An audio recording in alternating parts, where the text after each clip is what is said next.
ስለዘንቁስ ንዓና እውን ሲ ዘይፍለዩና ማለት እዩ ኣብ ቋንቋምን ንምዕቃብ ባህሎም ኣብ ምዕቃብ ነስነጠበኛ ብርተጣዕነ ኪነት ሓቂዮ እዚ ኣርቲስት ናይ ትግራይ ኣማሪሩ ዝዛረብ ዘሎ 100% ሓቂ ንምንታይ ተጋሩ ኣብ ናይ ኤርትራውያን ዓሲልክን ይኽን ትውዕላ እንተሓድራ ናብ ዩቲብ ኣብ እንዳ በዓል ወዲ ቀሺ ግርማይ ኣብ እንዳ ነሽነሽ ኣብ ዝኾነ ቦታ ተተኺልክን ይኽን ትውዕላ ኣኽላባት ይኽን ይለክን ኣለኹ ማዕሮ ከምዚ ኢሎም ተስፋ ስጋብ ዝቆርፁ ኣሕዋትክን ኣነ ፈልጠክን ፅቡቅ ገይረ ዝፈልጠክን ኣሎ ሳዱር ሚድያ ትብል ኣነ ብክልቲአን ዩቲበይ ከማኒ ፈለው ኢለዮ ሞራል ክህቦ ኢለ ኣብኣሲ ሰብ ዝሪኦ የለን ፈቆደ በረኻ ፈቆደ ስንጭሮ ፈቆደ ገጠር ብእግሩ ዘጓሕ እንዳበለ ከመይ ሓዲርኩም መረሲዐየ እንዲ ሃወቲታት እነዛዘረባ ሓቂ ተሰሚዕዎ ኣማሪሩ ተዛሪቡ ናይ በዓል ገሪኦም እንዳእሞ ብጣዕሚ እንዳት ኮሜድያ እንዳ ካልእ እንዲ ክረአ ዝግብኦ ግን መንክዛር ምስተጋሩ ምስ ኤርትራውያን መንክኳሸ መልክን ወዳኢት ክንትምፃእ ስድታት ኣብዚ ዲያስፖራ ዘለኽን ተጋሩ ኣሜሪካ ኣለዋ ኣብ ቲክቶክ ወጀካ ምፅራፍ ኣብ ቲክቶክ ነፍርዮ ዘይብል ናምበር ወሓቂ እዩ ተስፋ ቆሪፆም መሳኪን ኣብ ናይ ኤርትራውያን እንዲ ክንትከታተላ ሳዱር ሚድያ ዝብል ኣነ ሸር ክብለ ዋላ ቀዲሐ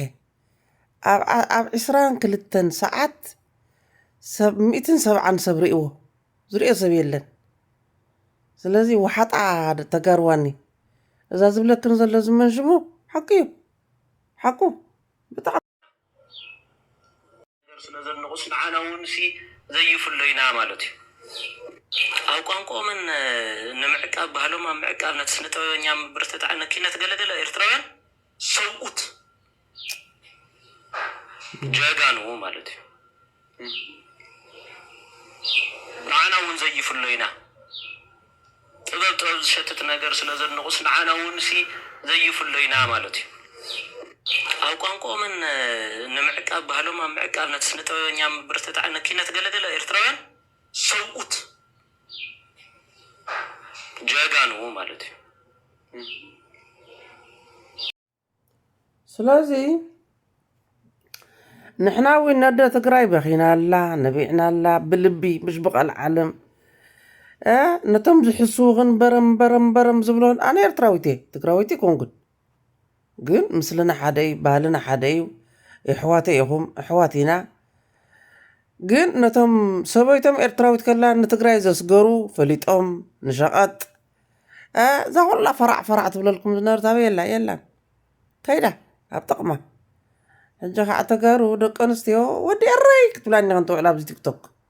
ቁማር ክትፃወታ ቁማርተኛታት ብዕልፊ በዓል ዓለም በሻዕ መበለት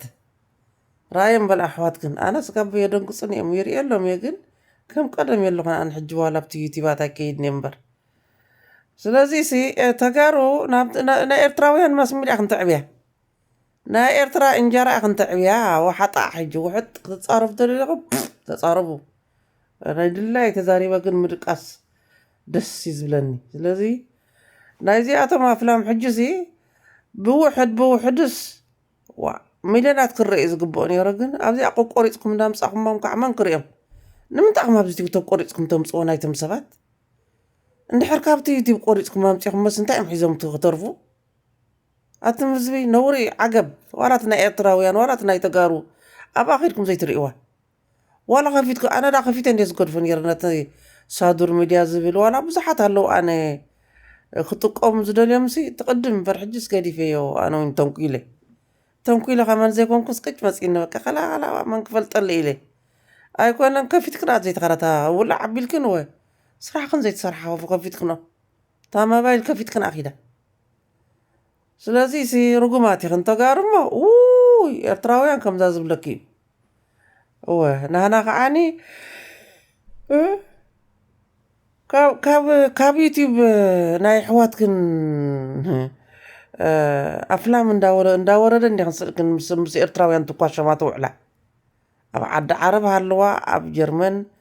ጀርመን ሃለዋ ኣብ ዓዲ እንግሊዝ ሃለዋ ኣብ ኣሜሪካ ኣብቲ ትግራይ ዘለዋ ኩለን ኣይ ምስ ኤርትራውያን ደን ክትኳሸማ ተሓድራ ብዚ ኤርትራዊ መርዓወክን ንስቅግና ይትድከማ ርጉም እዩ ኣነ ሕጂ ትግራወይት ንወደይ ሕራይ ይብልን እንበር ደቀይወ ስጋበይ ትግራወይት መመርዓዎ ክብር ለክን ቁሩብ ተኽብርኣኽን ሰብ ሓማትክን ተኽብርኣኽን ግን ናይ ኣሕዋትክን ማስ ሚድያ ከይድፍክን ናይ ኤርትራውያን ማስ ሚድያ ክንትዕብያ ሓሶት ከይትብላኒ ሓሰውቲ ንስኽን ይኽን ብሩኽ መዓልቲ